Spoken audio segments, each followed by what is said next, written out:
Hoy vamos a ver cómo hacer la adaptación de estas ramas que hicimos enraizar en agua para que ahora las podamos cultivar en tierra. Para acelerar este tipo de enraizamiento, armamos un ambiente acuático natural con distintos tipos de microorganismos en donde usamos envases transparentes para que pueda entrar la luz, porque esto va a ayudar a que los microorganismos que van a fotosintetizar puedan generar oxígeno cuando todo este sistema acuático esté evolucionado. Para prepararlo,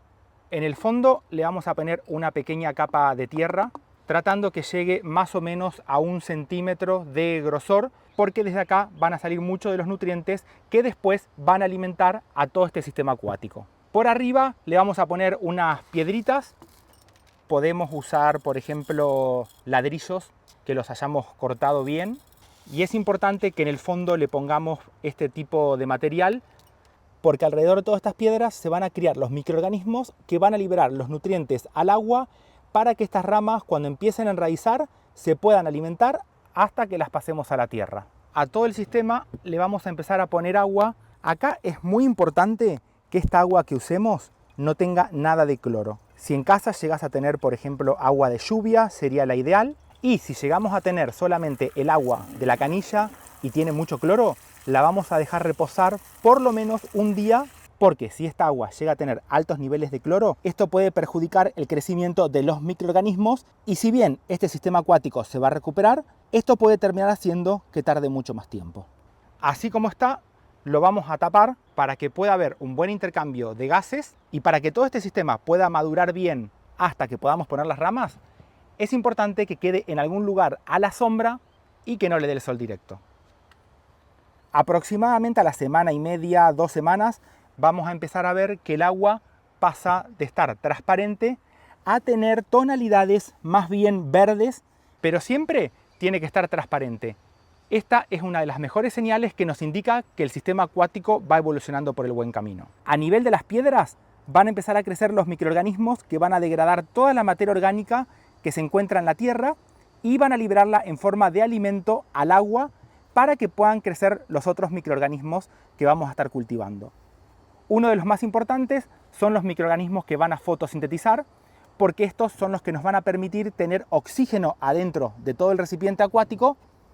para que cuando pongamos las ramas y empiecen a enraizar, todas estas raíces se mantengan con buena cantidad de oxígeno para que puedan crecer hasta el momento en el que hagamos el trasplante. Así como está, lo podemos empezar a usar para poner las ramas adentro, y también cuando ya tenemos un sistema de este tipo, lo podemos usar, por ejemplo, para acelerar el crecimiento en los sistemas nuevos que estamos armando, para que no tengamos que esperar mucho tiempo hasta que estos microorganismos empiecen a crecer. Así como está, ya lo podríamos empezar a usar para poner las ramas para que empiecen a enraizar,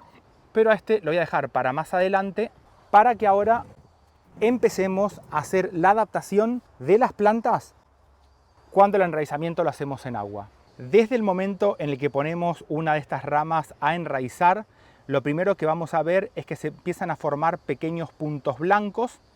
que después van a aumentar de tamaño, y desde estos puntos blancos con el tiempo van a empezar a salir las raíces de todas las ramas que pongamos. Acá, porque estoy usando un hibiscus, pero en el caso de las rosas pasa exactamente lo mismo. Primero vamos a ver la formación de todos los callos y con el tiempo vamos a empezar a ver todas las raíces de las ramas que pusimos en el agua. Y este tipo de callos no solamente van a dar raíces,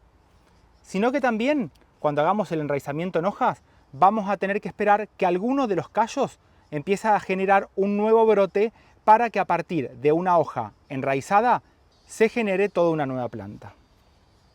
Uno de los temas que me preguntaron mucho fue para reponer el agua que se evapora de estos sistemas. En el caso que llegáramos a tener agua de lluvia guardada o, por ejemplo, agua destilada, la vamos a agregar directamente en el sistema hasta llegar al volumen que teníamos,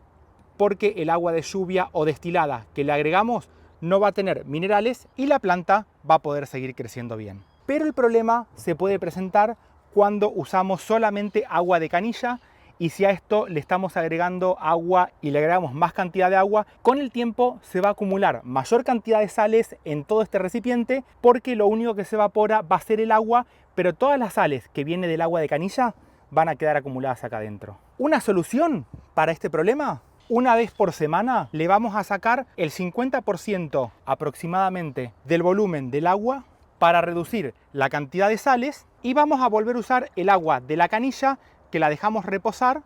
para que se vaya el cloro, y así vamos a poder reponer con esta misma agua el volumen que tenía inicial, y esta va a ser una forma para tratar de no concentrar mucha cantidad de sales en estos sistemas cuando usamos el agua de canilla. Para hacer toda la adaptación de estas ramas que se están cultivando directamente en agua, vamos a tener una raíz que va a estar adaptada 100% al agua, va a ser una raíz mucho más frágil y que ahora la vamos a tener que adaptar para que gradualmente se vaya haciendo mucho más resistente al cultivo en tierra. La primera adaptación la vamos a hacer con esta plumeria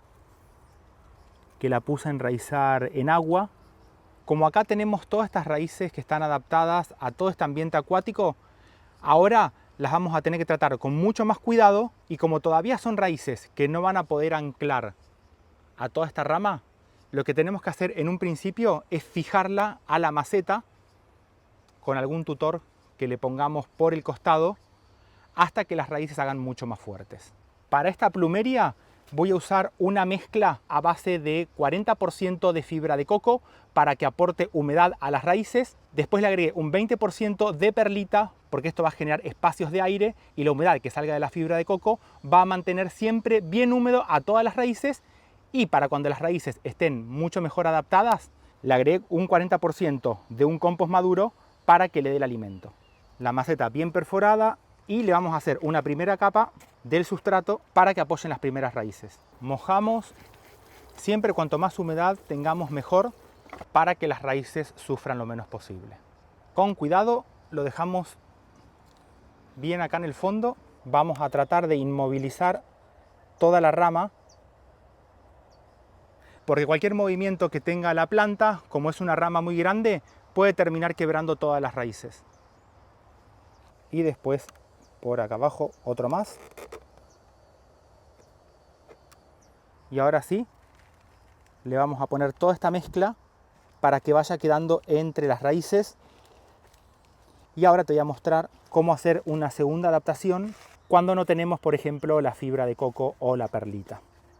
Hasta ahí le voy a poner el sustrato y no lo voy a llenar hasta arriba de todo, porque de esta forma, al haber menor cantidad de mezcla, el aire va a poder entrar mucho más fácil hasta que empiecen a salir todas las nuevas raíces que van a estar adaptadas a la tierra. Regamos todo bien, y es importante que para este tipo de adaptaciones veamos que el agua se va rápido,